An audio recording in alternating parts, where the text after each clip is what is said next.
record reflected that the quorum of the board and is properly posted to be held this evening.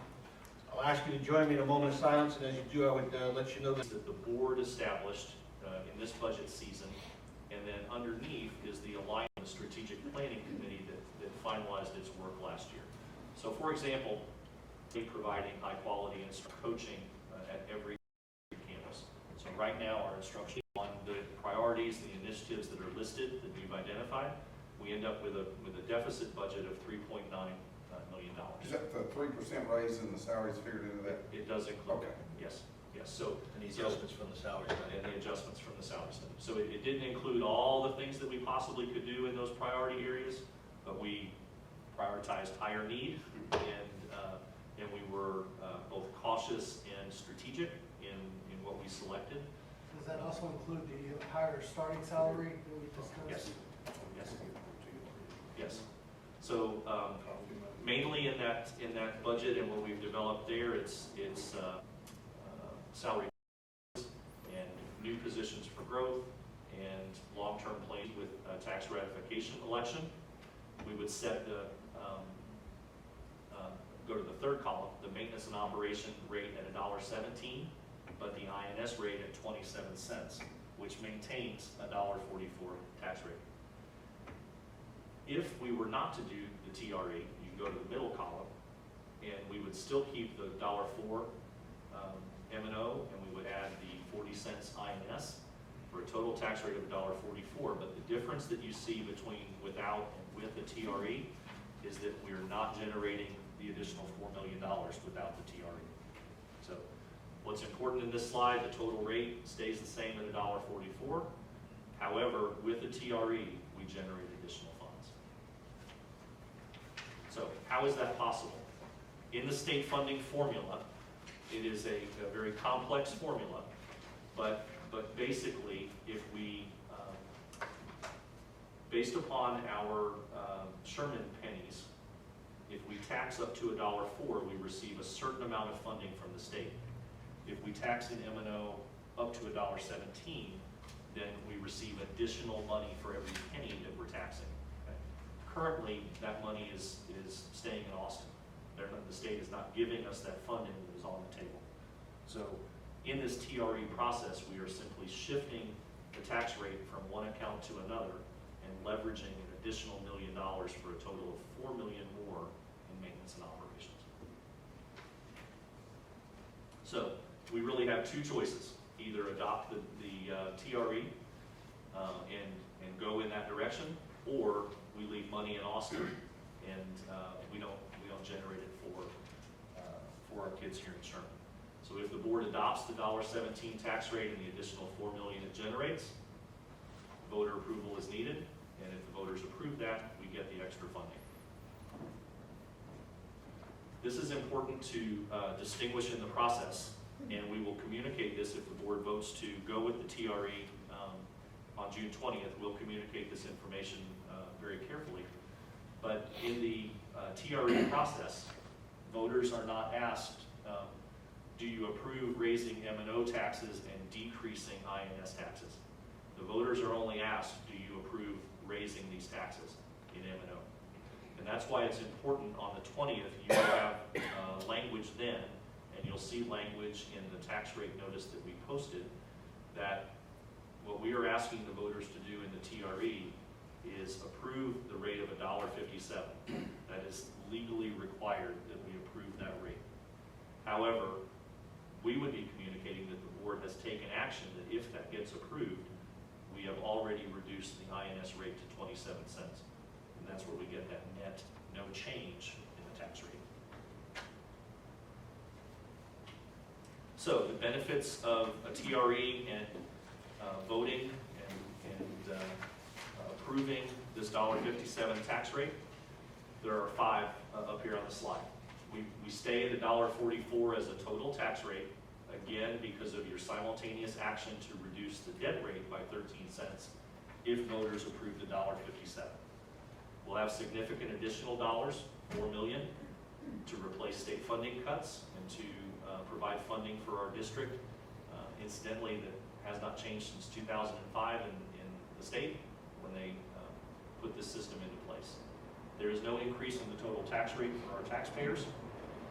There is significant economic development here in our community because we will be spending much of that money on recruiting and retaining our teachers who live here and work here and will spend their money here.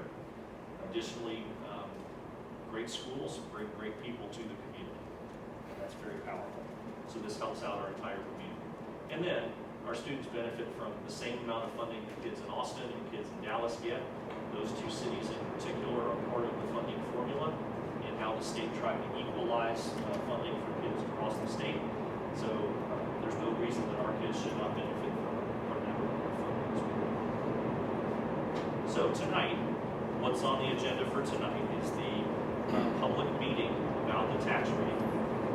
These are the two notices that were published in the Herald Democrat according to the timelines from the state of Texas.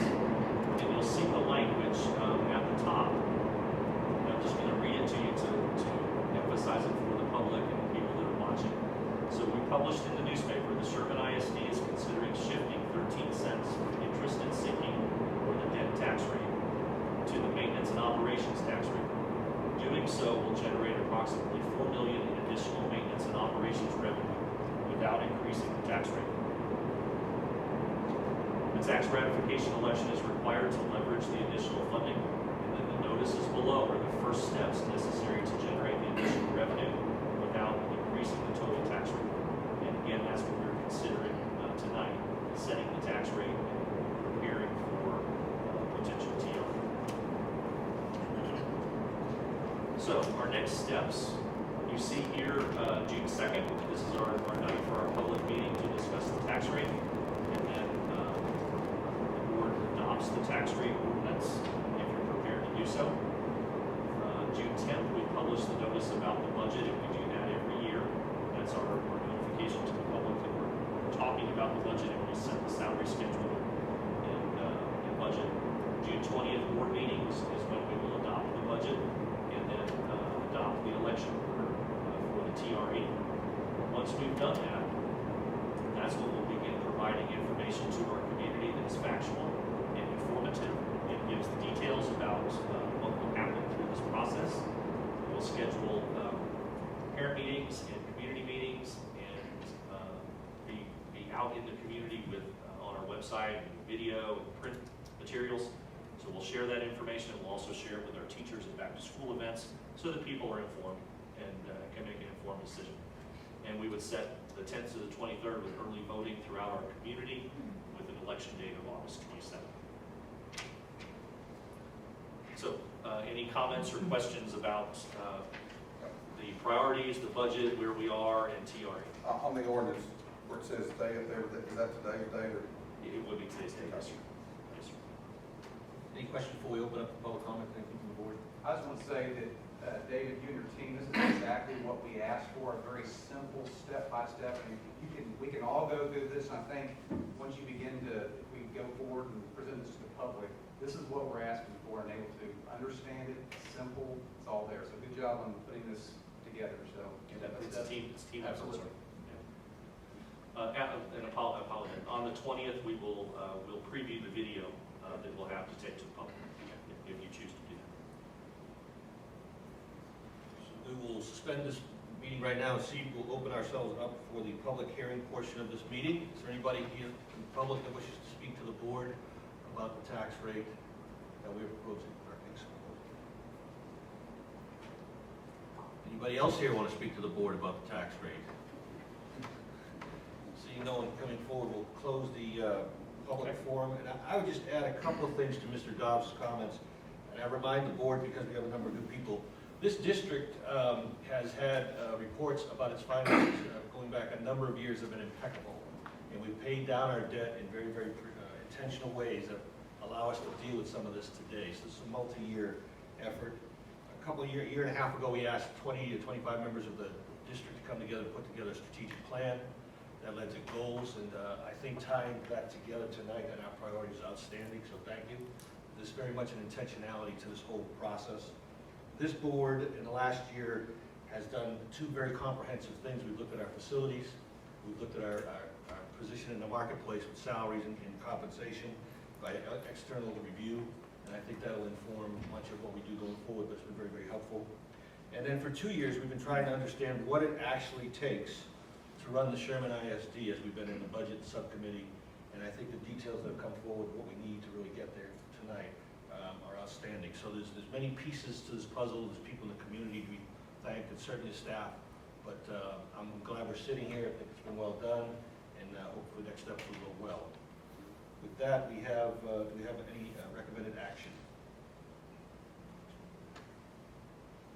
I'll make a move that we,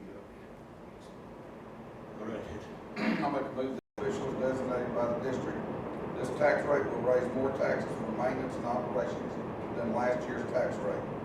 The tax rate will effectively be raised by 11.39% and will raise taxes for maintenance and operations on a $100,000 home by approximately $97.50.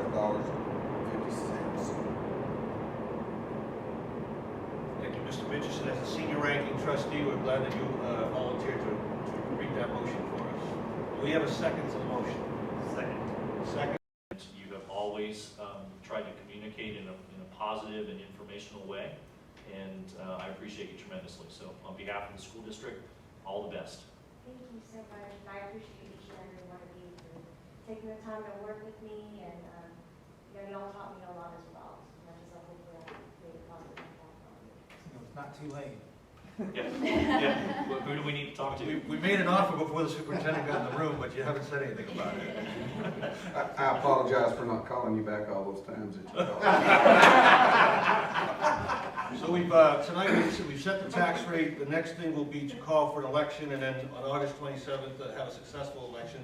For those of you worried about how the next few weeks go, I can tell you that some of us in the room sat through a couple nights in this building where the weather was the way it was just now outside. It was pouring, it was rain, and it was maybe a tornado warning, I'm not sure.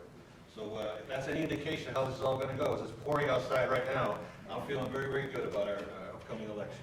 With that, I'll have a motion to adjourn. So moved. Second? Second. Any questions? All in favor, aye? Aye. Opposed, nay? Thank you, we're adjourned.